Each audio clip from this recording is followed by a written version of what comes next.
22 and You podcast. I'm Anaiis, Salles, host and producer, and this podcast is brought to you by Living Lessons Library. This has been such a whirlwind of the week. And, of course, the phone calls are still coming in, so I best turn on my cell phone. It's been quite a dynamic week here in the United States, which is where I'm based. And I want to celebrate Earth Day. April 22nd is Earth Day, and it's one of my favorite social meetup holidays because I really am deeply in love with this planet. So, if you haven't watched 22 and You podcast before, we're really all about creativity, connection, culture, communication,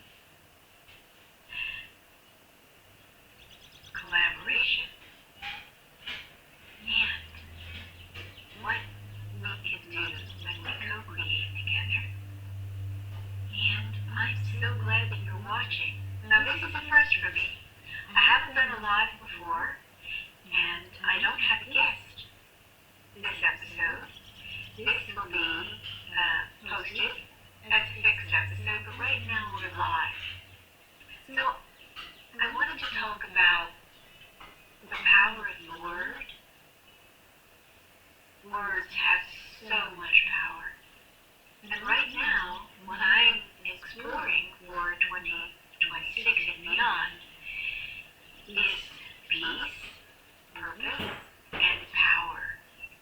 I consider myself to be a fairly balanced, small, grounded, incredibly grounded, emotionally strong woman who has spent pretty much my entire lifetime considering the dimensions and dynamics of peace, purpose, and power.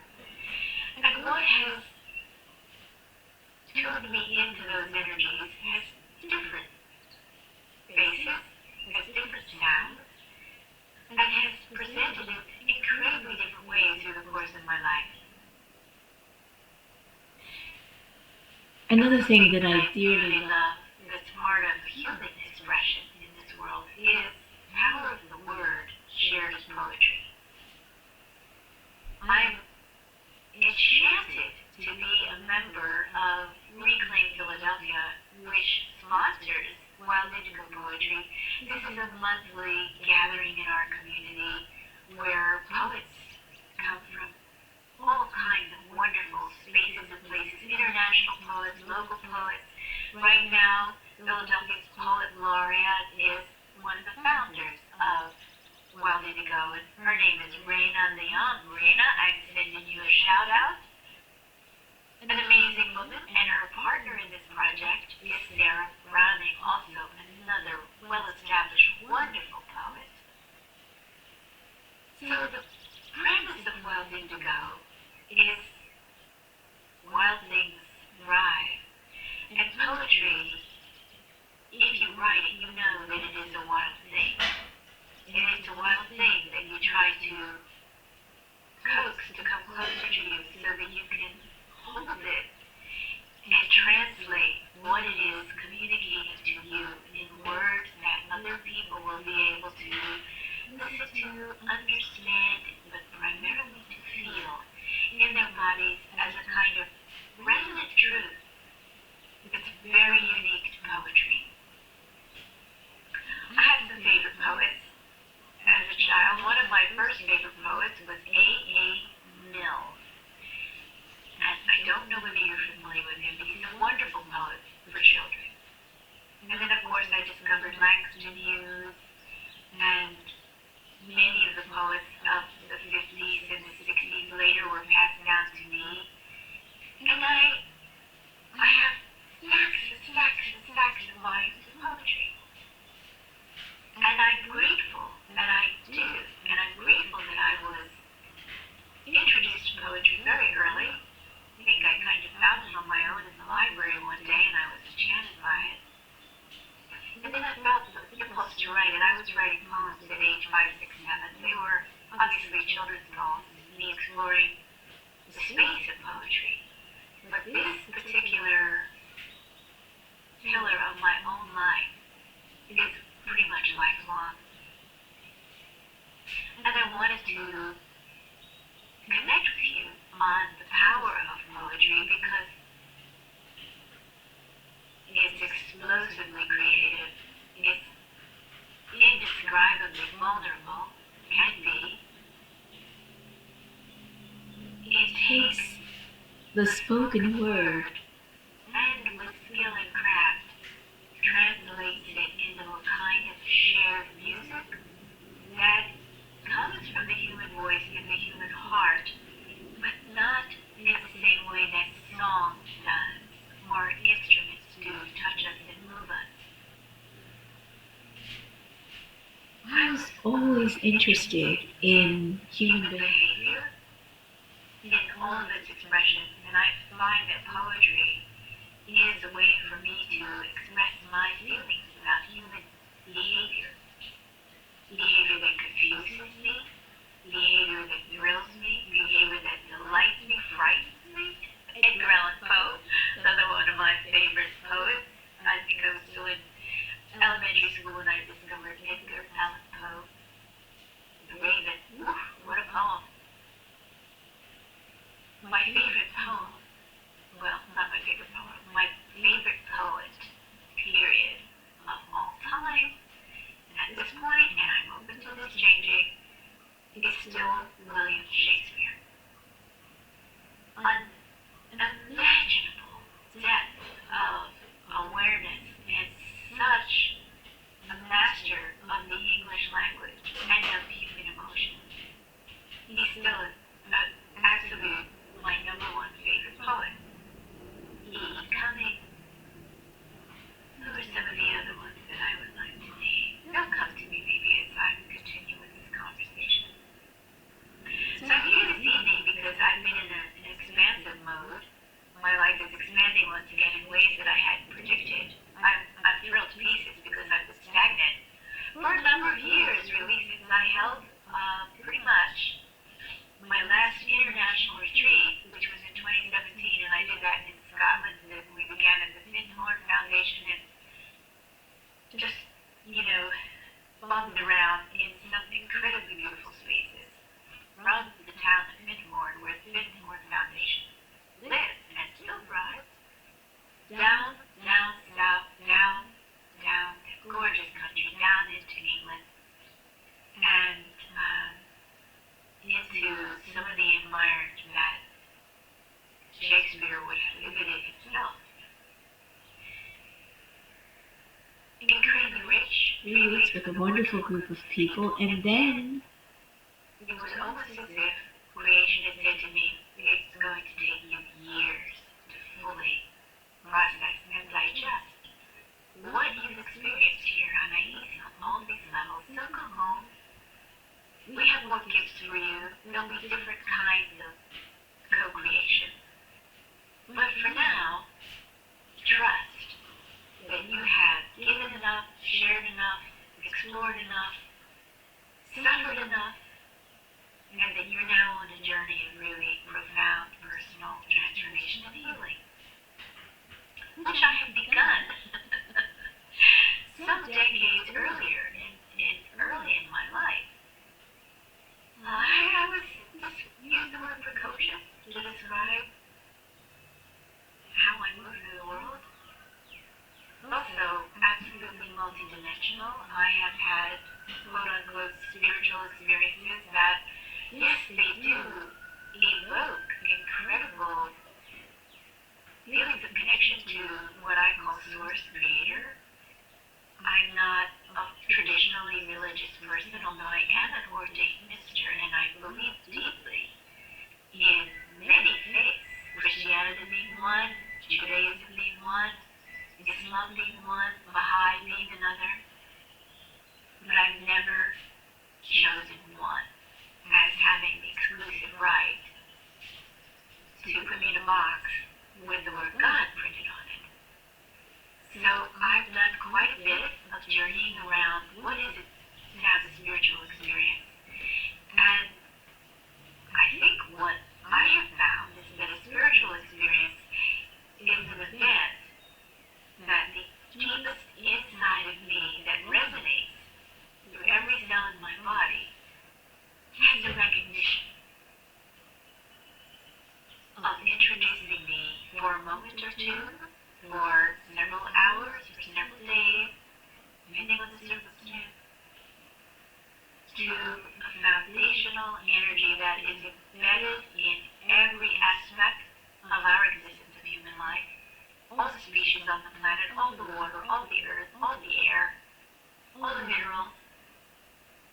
forms: fire, water, air, earth, ether. And we know today, science tells us, that 85% of matter is dark matter, which we cannot see.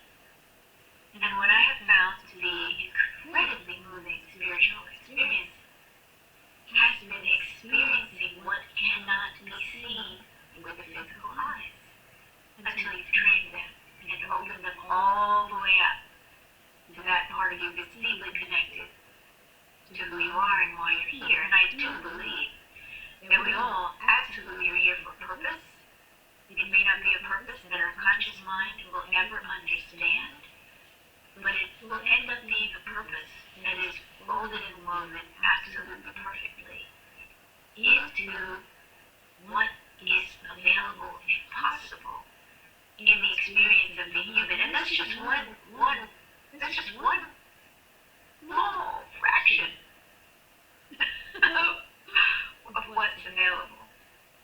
Trust me on this. You should probably consider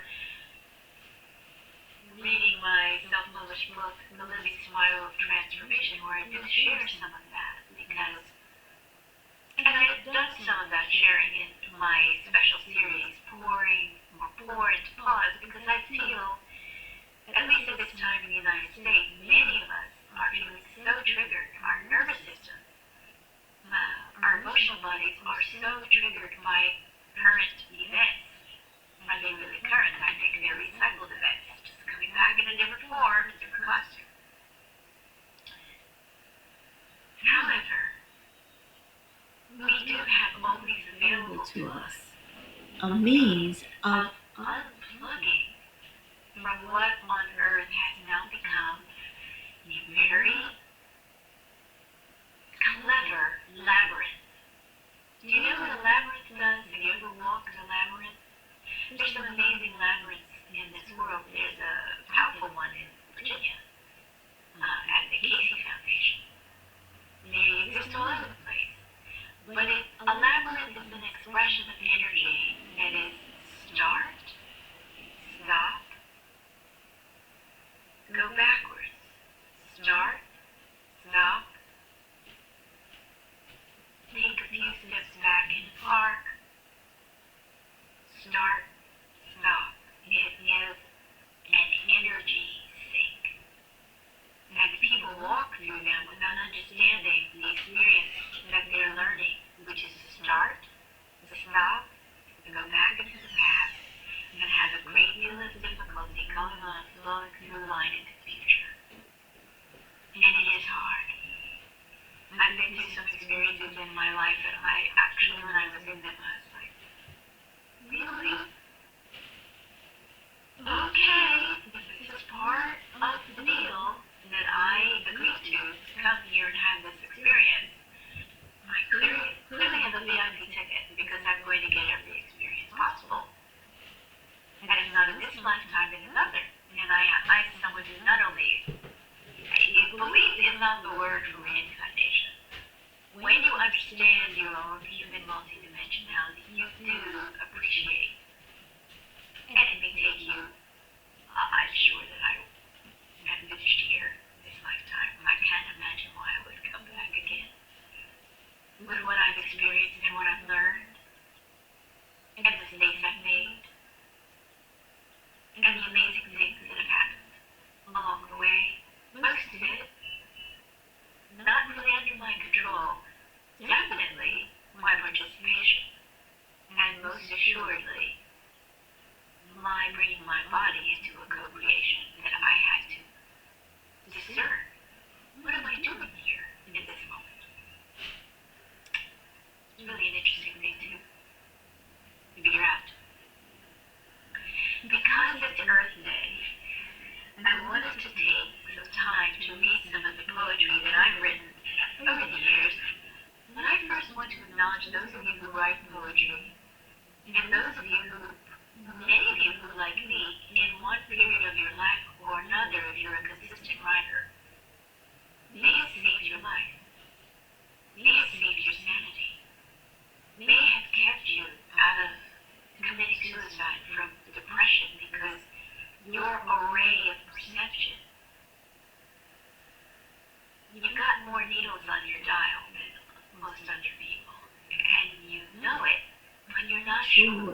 of it.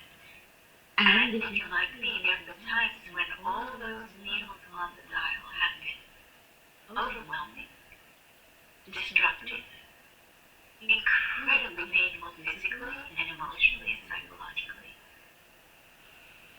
So what I am an absolute, here it is, you have a body, and take a moment every now and then to really think about what it is that you're able to experience with your body. Think about it. And it goes 24/7, even when you're sleeping, your body is experiencing this and giving you information that will eventually perhaps show up in your conscious awareness.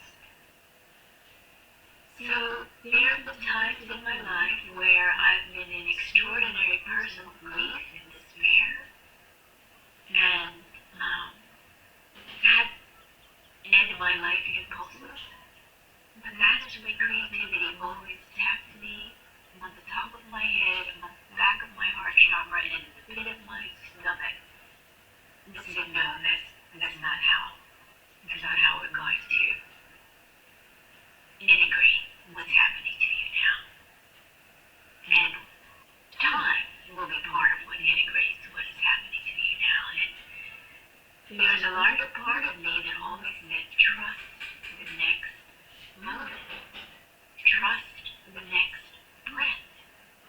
Trust the next word.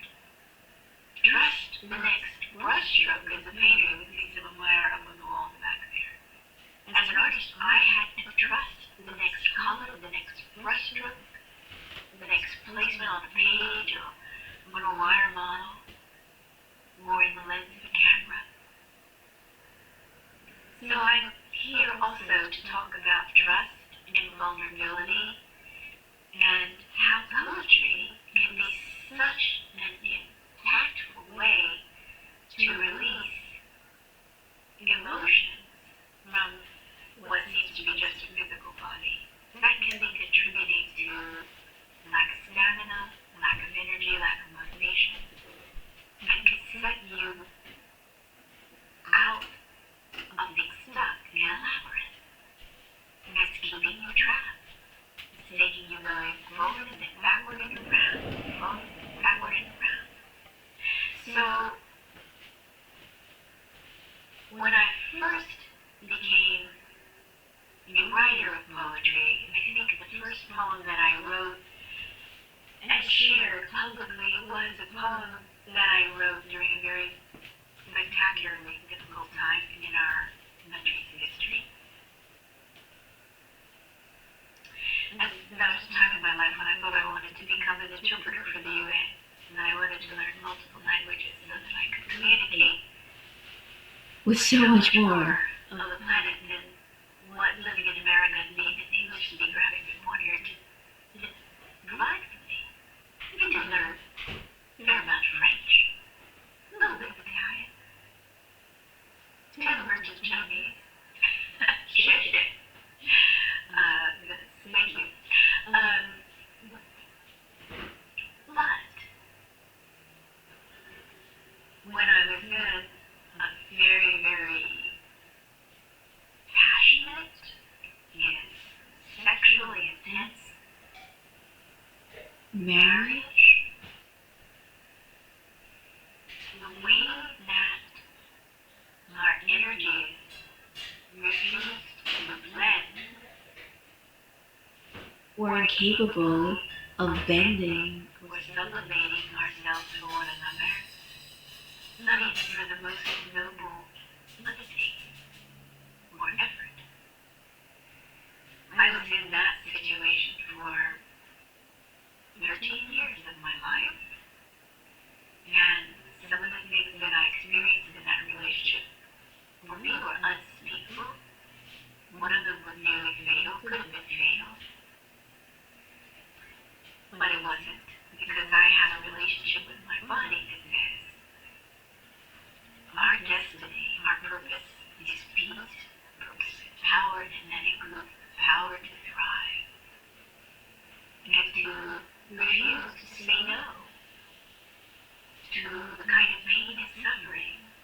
it serves no purpose, except to disconnect us from our own source of being. That's always been a no for me. And I've always been strong. That's a no for me. Period. Full stop. So here's a very simple poem from a time when I was writing to manage some very difficult feelings and I was in a calm space. And there's Shackle Word, and you should happen to listen to this podcast or get the link from Jackie. Know that this poem is dedicated to you and for the time that you allowed me to come into your little tiny writing cabin and heal from terrible,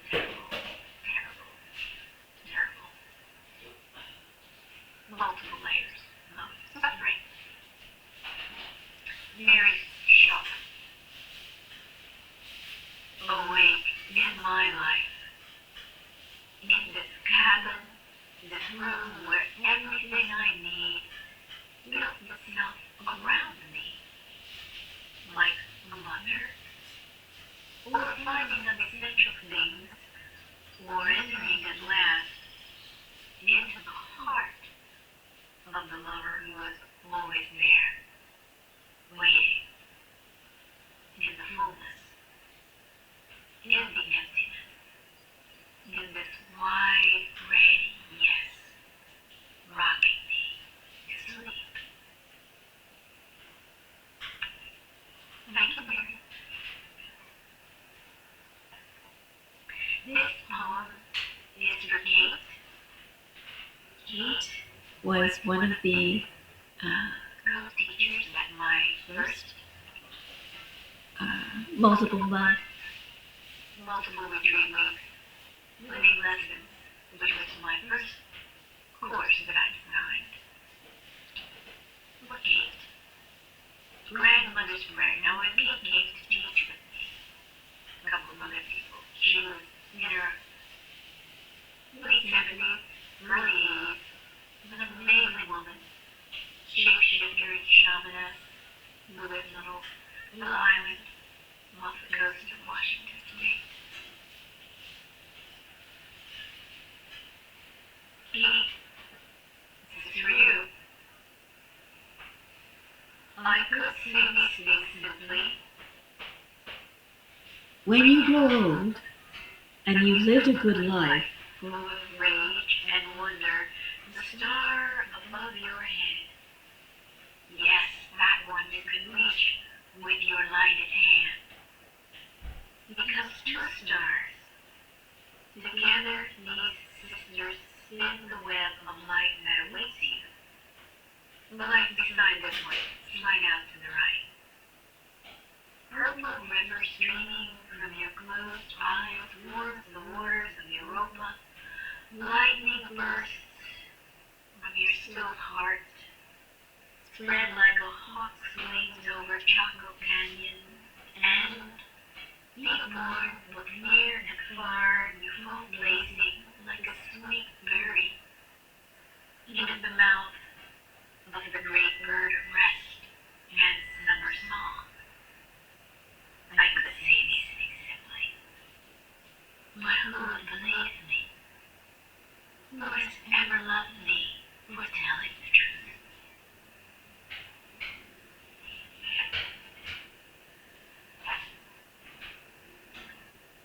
You recognize the themes of nature in these poems, and that was my intention.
mentor. His name was Etheridge Knight, and he was known as a prison poet, and I studied him, was mentored by him in the 80s.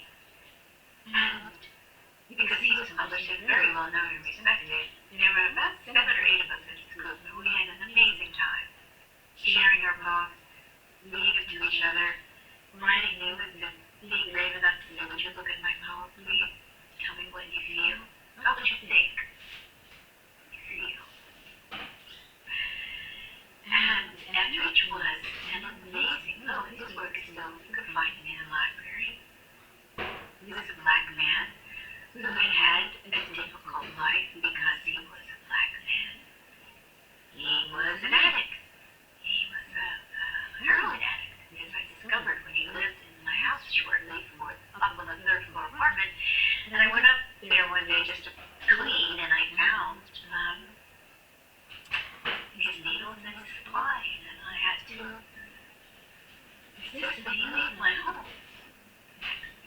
My child in that house. However, he was a spectacular mentor. I loved him dearly, and our group did manage to have a full section in the American Poetry Review. I don't think that exists anymore.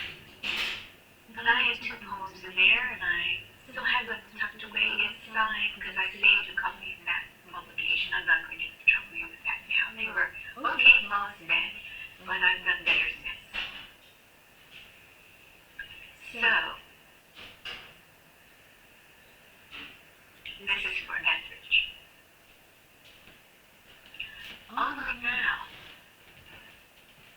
Only now I'm as spacious as the forest do I sit inside this tiny wooden room where I stand solid and beaming among the sky's other voices. Only now, keen like a hawk, heralding storm, is it possible to dive into the silent heart of a rose whose yellow smile becomes my breath. Those horses, through which these narrow days pass, strip the barren confinement and cloud makeup, and be made round like your name. And a cool's thirst savors. What happens today? Like a first swallow of milk and the last sip of water. Only now I've tasted you in a ripe papaya, mango, in the gravel of vodka fading the back of my throat, in a ghost tongue and the blood of the lamb. Only now am I walking alone and seeing your eyes in the faces of the poor. Will I make good bread for whoever comes? Only now, shaking with joy, a coin in your purse.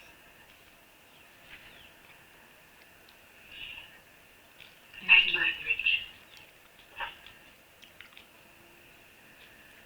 Then, of course, I had the good luck of meeting Eleanor Whistler, who lived in Philadelphia, over here in Philadelphia. and she was helpful to me too when I was struggling to understand The depth of human perception, joy, pain, pleasure, bliss, despair, all of those feelings. We get to feel all of that when we're brave enough, and we get to survive even the worst. So, this poem, I will say, is for Eleanor Whistler.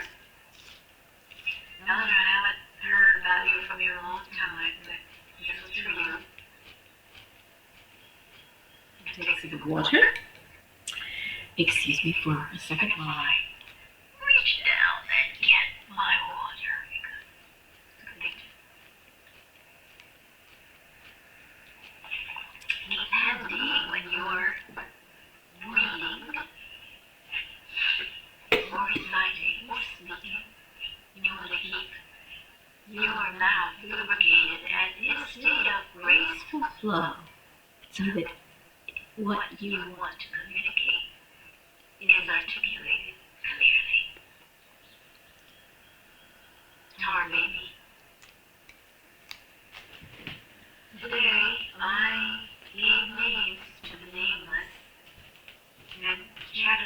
coffee with the unknowable. I'm mastering the habit of absence. cataloging the years in which I knew you were there. And I called, but you did not come. Then the year you did come. And the man I loved stepped into forever to make way for the arrow shot you will not claim. Cataloging that last dance with him, the last kiss, ashes falling inside the bodice of this dress. I wear on a beach as I throw into the sky with my moving fingers.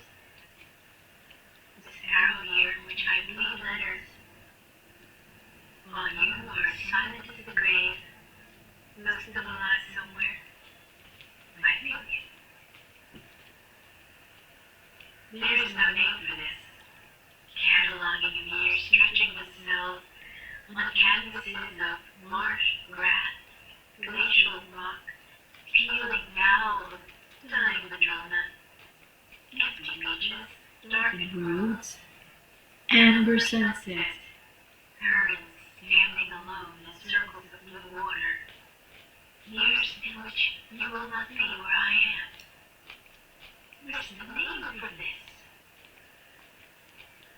In the hours between the worlds, the times when flies me like a kite, last love sent to bed, howling at my need to love a specific pair of eyes, a particular pair of hands folded open, like a book of verse upon a table, and a dress of scents and textures, branches of bone, creating nests in our sleep. Love, oh love, oh little love. What is the name for this?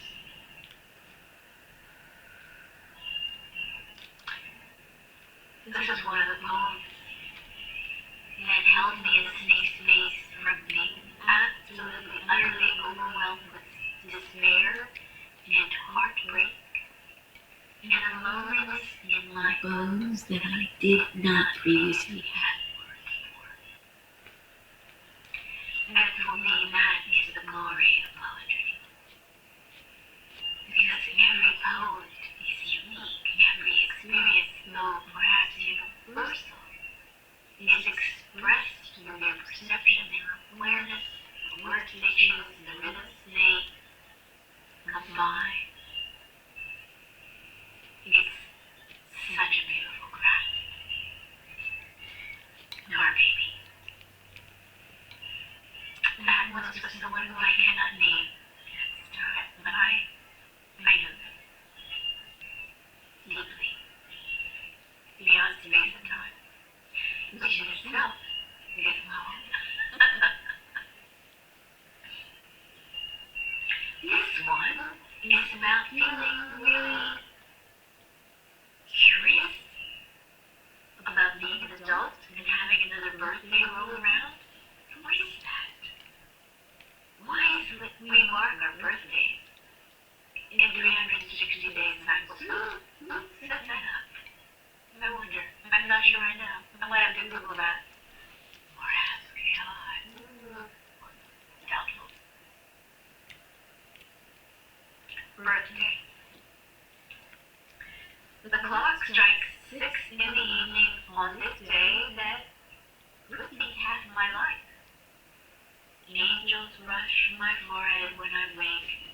The wind strumming its leafy zither. Soothes me to sleep when I dance naked in the rain like a child. Oh, as it was. Yesterday, reaching under a cool, dry leaf, a fat red berry fell into my cupped palm, sticky and warm, like a man's sex. Today the vine drives back, weary from its extravagant surge of fruit, and my hand brushes against paper beads.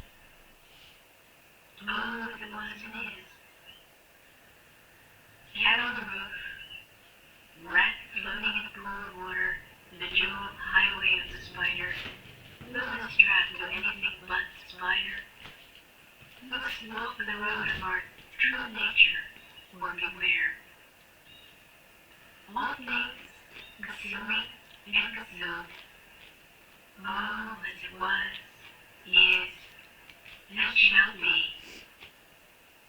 Who needs me? God? Is it you?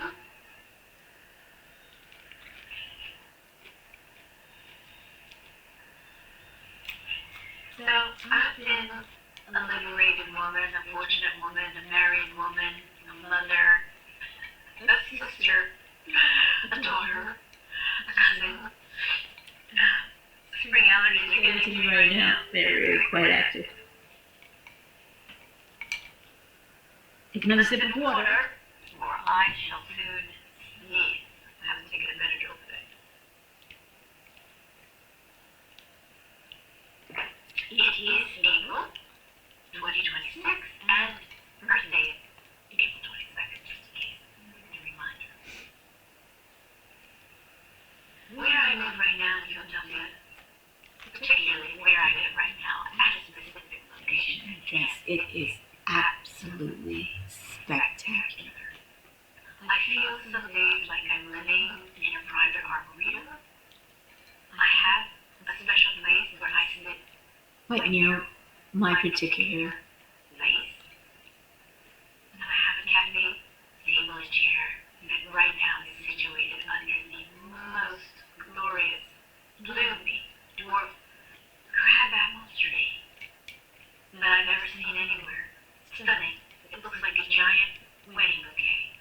And I look at it from my bedroom window sometimes in the morning and it will be losing its old blossoms, probably by next week. But it has gone through stunning deep pinks and cherries, reds and violets, and now it's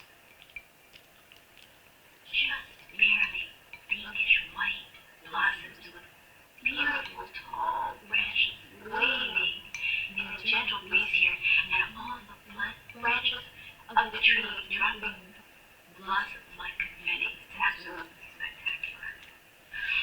I know. Well, you would think it wouldn't take much to excite me, but that's not exactly true. But I do adore the natural world. I marvel at it. I'm mystified by it. I'm cradled by it. I'm astonished by it. It does bring many forms of experience and expression to me. Not many of them have come into my poetry, and I'm so grateful. I'm really grateful. Now, this is one that's dedicated to a lover that I met on a retreat in France. Then, high up in the hills, perfume. Conquest of Peace.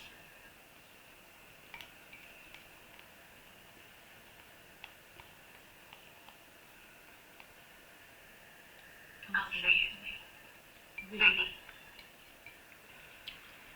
I recognize us. Every organ in the country, each cell a signpost, has so many rivers. All day I've pinned to the wall. Busy as Lewis and Clark, but with better tools. Pickaxe, scalpel, and throttle, digging, cutting, flying into these territories, the only land I'll ever own. It takes quiet to be a cartographer of the invisible.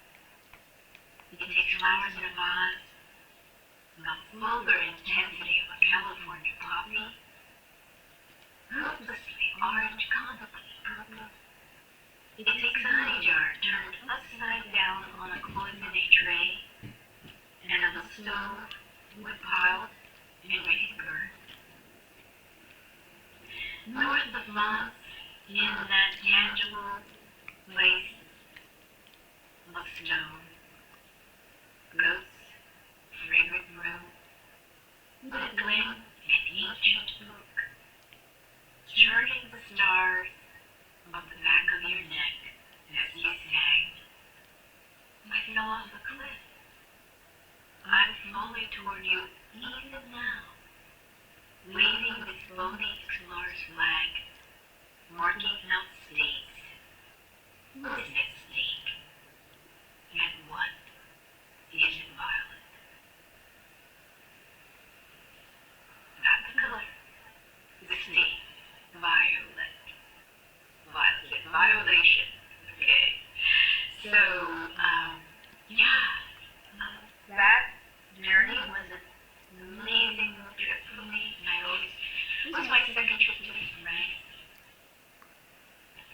France. I have memories of France from, declare it from other lifetimes.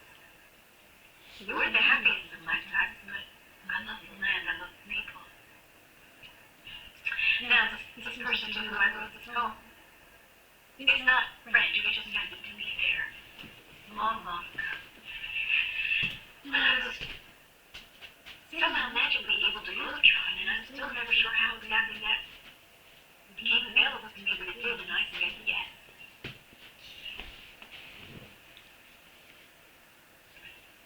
So here's one more poem, just about being a woman, and the things that we women do, day after day, year after year. Nobody notices, nobody cares. So much so that we can forget who we are in these magnificent bodies that many of us bring life forth from inside of us. We bring life into us, and then we bring it back out. How spectacular is that? and we do things again And again, and again, and again, and again.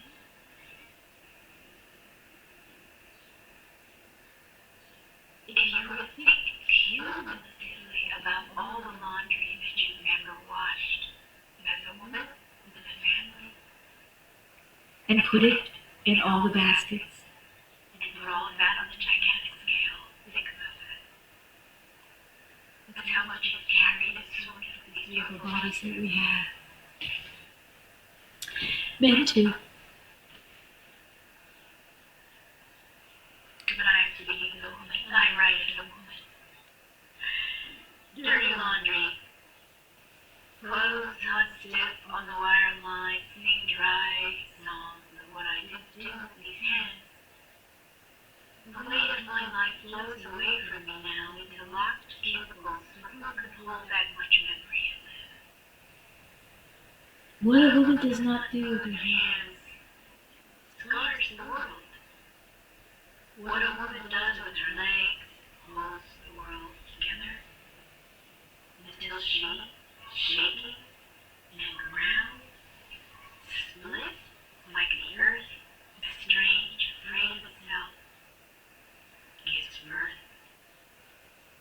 And her birth gives light to a star. So those are a few of the poems that I have written that are connected and aligned with my experience of nature. And I'm going to pause here for just a moment because I still have a few minutes left. I wasn't sure how long it would take me to get through this. I have an hour for this podcast. And There are so many things going on. that it will probably be mid-May before I have enough guests lined up for this podcast. And I look forward to that. I love having guests on my podcast. So if you're watching this and any of this resonates with you, find me. I'm on LinkedIn, Anaiis Salles, and let me know that you're interested in being a guest. And we can have a chat. You can tell me all about the really cool stuff that you're doing. And I would be happy to bring you on to celebrate your creation, your creativity, your connection, your culture, your community, your collaboration. I love to do that. Okay, so we're going to take a short visualization break, and I'm going to be back before you know it.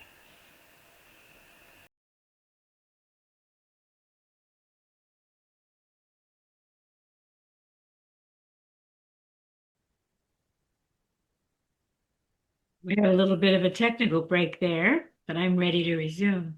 Sudden, unexpected. Just would never have thought it would have been possible that we would have ended up in that scenario. Me still here, him gone. I have nearly forgiven you for leaving me just as I was learning to love you. My body, a bow of clarity, arched back and back and back, with 8 years of taut strength ready to fire into a future of weathered grace. aims at transparencies. The long days of your slow departure have been archived by friends who hold on to you like a bottle of wine too good to drink, while the cut crystal of my hand spills over with sweet, dark flavor of touching each other, with the tenderness of hope, with the kindness of failure, with the thirst of children. I did not have the heart to sing to you as you closed your eyes. Have you forgiven me? Women should not speak of purification. It weakens us and we lose our salt.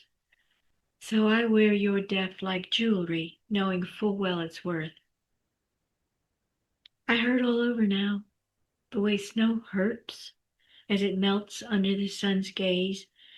I know the anguish of the lilac opening to the bee's push, the way can I burns, the way I must burns, the way fruit aches for a hand when it's ready to be picked. This is one of my favorites, truly it is. And that's for Brian.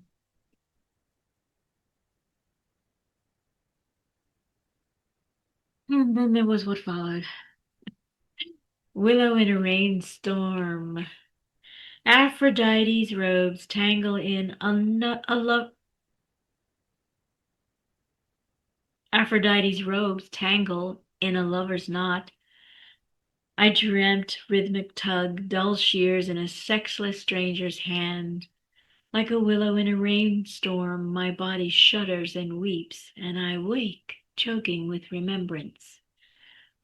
Bicycle tires hiss down the warm, wet asphalt of Saffron Hill, groan of brass hinges, a blue door swings open. Your Mac crumples round the question posed by my hands inside your pockets. We are shades, murmuring spectral fever-swollen ghosts, hunting a jeweler's emporium on a deserted Holborn street, cutting ourselves free, free as lace, while London sleeps.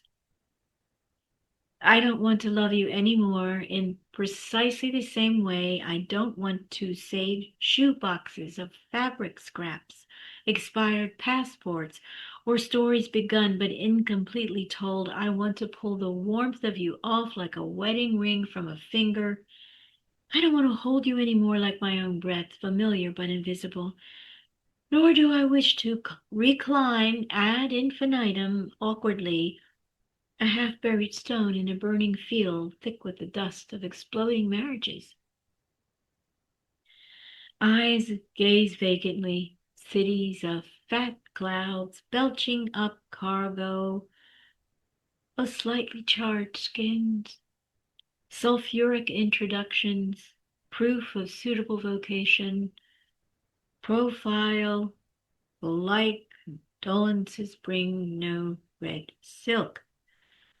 Like brittle parchment etched by instruments of less appropriate love, my aching sewer's palms, now transparent and thin, cradle a chin and a stitched, mute mouth, and an end to asking, where are you? Dealing.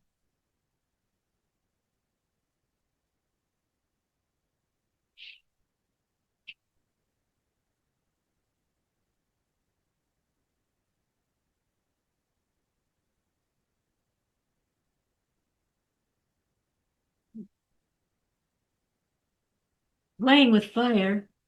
With you, I'm not afraid to burn. Why is that? All the others, except for the one who died, terrified of blackened ash, whined incessantly for heat.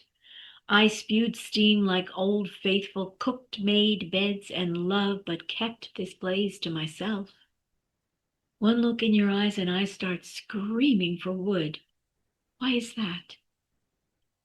Is it because from my cunt to the roots of the hair on my crown I am a rough road being paved with light? Or is it because the green root from your head to your heart is choked with tangled vines and the silver in you is dying? You speak of envy. There is no room for envy in this landscape. Envy? Velvet slippers for sleepers skating the silky dream path to the abyss. This blaze of I am is no pathetic spiritual avowal of the body, but a burning of what is not the body. It is a raging firestorm pulling eyes out of tears, tongues out of lives and half truths, hands out of helplessness, hearts out of death's greedy pockets.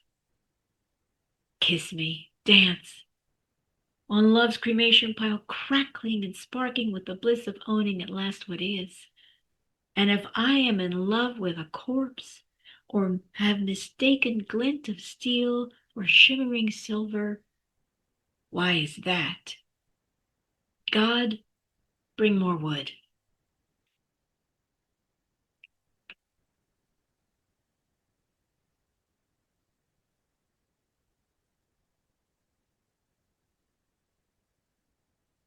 Journeys of Absence.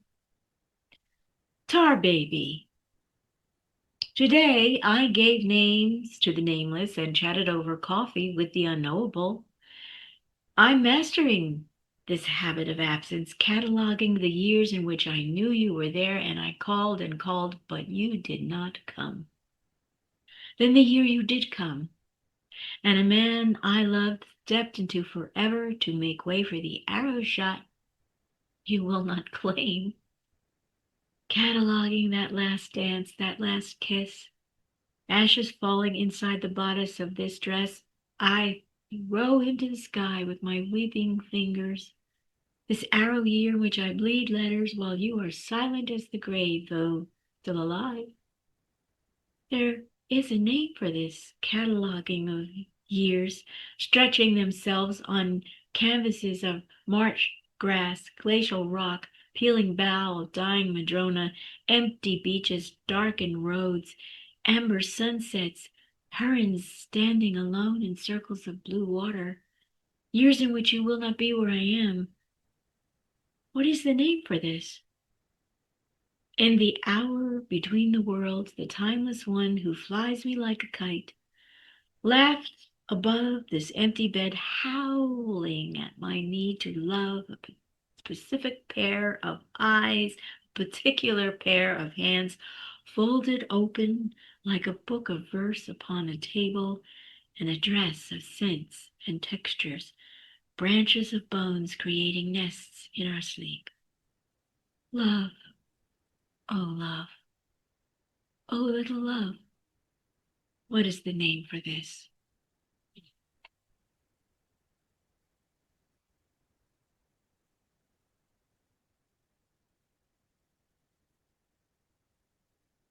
The Lover's Work Song. 3. Dead just once, stay the night, would summon the seahorse of desire, rocking inside me all day long, safe in its briny meadow of your tenderness. I need the gentle machinery of free hands building a bridge, a motion, halfway across the low tide of betrayal. Muck and shell exposed is no place to take a legless bird for a walk. Discovery is required, but paralysis prevails, like old Queen Mary ruling with ashes and beads, or a dead sky king who reigns with ringless fingers, fat as insulated wires. The Catholics got to you first. I want 12 years into the future to awaken the paradise lost that is your bag of common compounds and my long-awaited home. I want as much time as the virgins wearing Jesus nailed on boards had to ruin the ears you were born with, and the music that goes off key when our lips meet, neither asking nor replying. I didn't leave you. I didn't want any other lover. But you never welcomed me with your body, even when the moon danced for us on the water like a Las Vegas showgirl. I don't know how to fight for you, and your arms, open as wide as Jesus, are still.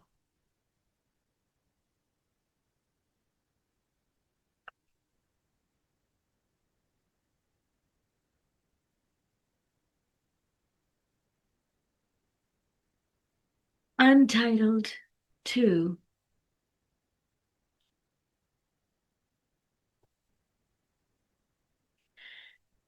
Trouble me, conjure a dream of you, or steal my sleep curling like a wave.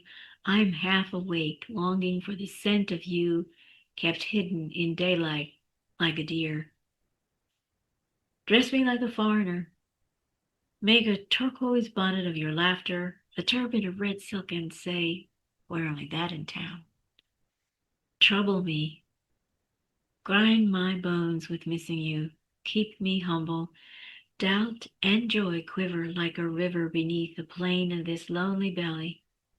Scold me, chide me, to center and hold steady the fading vision of you in the distance I create gliding off in my chariot of fear. Trouble me. Cleanse my sad history with the fever of needing you.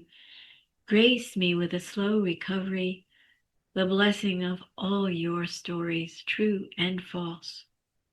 Conquer the dark armies of this uncertain heart. Disloyal guards who betray me when I'm kissed. Melt the crystallized honey between these southern secret lips, and follow my cries into an illumined salt deep. I'll be eyes under the surface. I'll sing the boatmaker's song. I'll polish you my brass sextant angled to a star-pocked sky. Trouble me. Shake the black rattle of southern death against my stopped ear. Command me, shout the names of those we murdered with our wings. Whisper the names of those who left for better and for blood. Undulating in your embrace, I chant loose each too small skin that must be shed. I beg you, wind tightly round my body now, more fiercely than the lies I am not loved. Or, for drinking this wine, one of us will lose our soul. Trouble me. Fold me like a letter you will read and read again when you are old.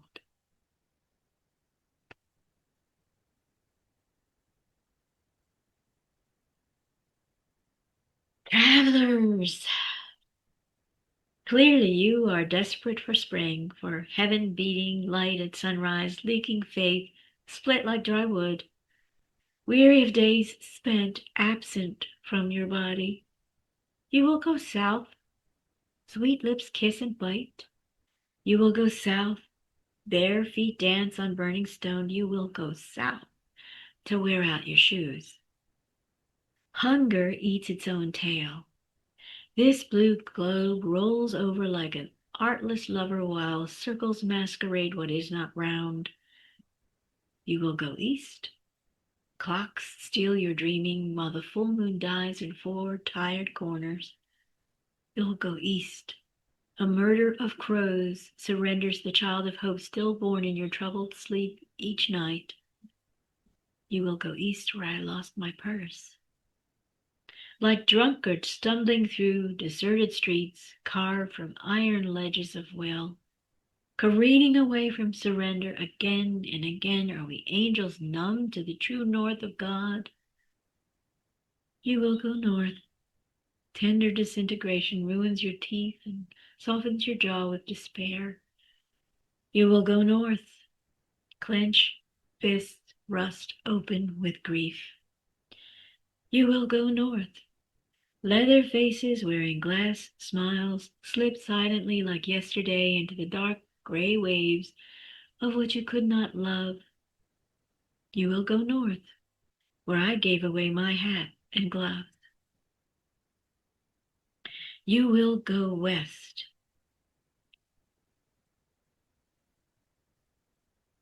Death falls like drops of warm milk into the aperture of clear blue eyes. You will go less. You will go west, where I left my cloak. Here's my soul undressed. Here all my directions, top, bottom, lost, found. singing praise for what grace tatters and tears. You will come home. You will come home swimming naked, offering with outstretched hand what endures a traveler's trembling heart.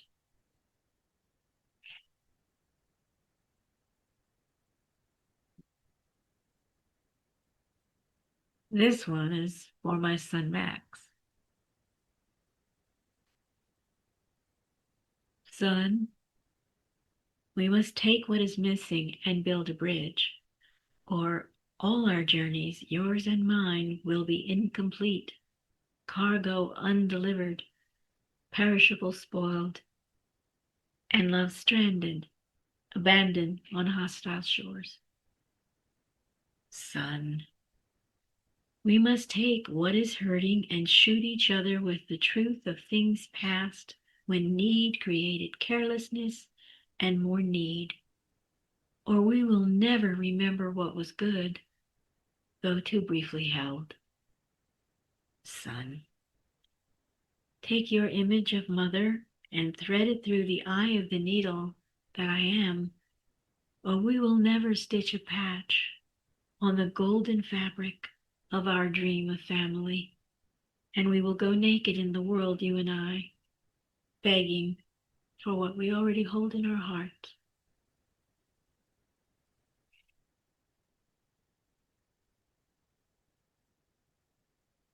And I think last, this is one of my favorites about life and world affairs. Détends. Let me teach you about space. It doesn't really exist. We create it with our negations, with our persistent moralities, our watches, our walls of facts, and other useless foolishness. The need for being naked keeps us busy sewing clothes, costumes that don't quite fit our specific humiliations, just as being light keeps us nervously gathering weight, collecting stones that won't sink the water of who we are, no matter how carefully we crush or build our lives. Drinking in litanies of bitterness, pissing out our chosen vanities, in the end, we'll wear each other's faces gladly, like sun and moon. We are always together, and where we are is here, inside one another, dangerous in our forgetting. So that's a sampling of my volume of poetry, the only one I ever felt really merited a book, which I haven't given to anyone else to publish. I published it on my own. So I love poetry. And April, as I'm recording this, is it's National Poetry Month. And so I felt like I wanted to read some of my poems. I've had a couple of poems on my podcast, and I don't know any poets who have me on their podcast, so I thought I would do a self-serve opportunity this time. Thank you. Thank you for listening. And again, I really want to give a shout out to my past mentors, Eleanor Wilner. Oh my gosh. I hope you read poetry. I hope you listen to poetry. I hope you celebrate poets. And I want to give a shout out to Wild Indigo Poetry that happens in my community in Germantown, which is a little community in Northwest Philadelphia. And to Sarah Browning and Ray Leone, who make this happen, and to the wonderful venue where we've crammed in standing room only Young American Hard Tasting Cider. Young American Hard Cider Tasting. Young American Hard Cider Tasting Tavern. And Stephanie Cole and her peeps who take such good care of us. So I thank you, and you know, if you celebrate Poetry Month and this podcast has helped you enjoy some poetry, I give a shout out to Nina Gary right now, too. Uh, Drop me a line. The information is in the show notes. Enjoy National Poetry Month. What's left of it.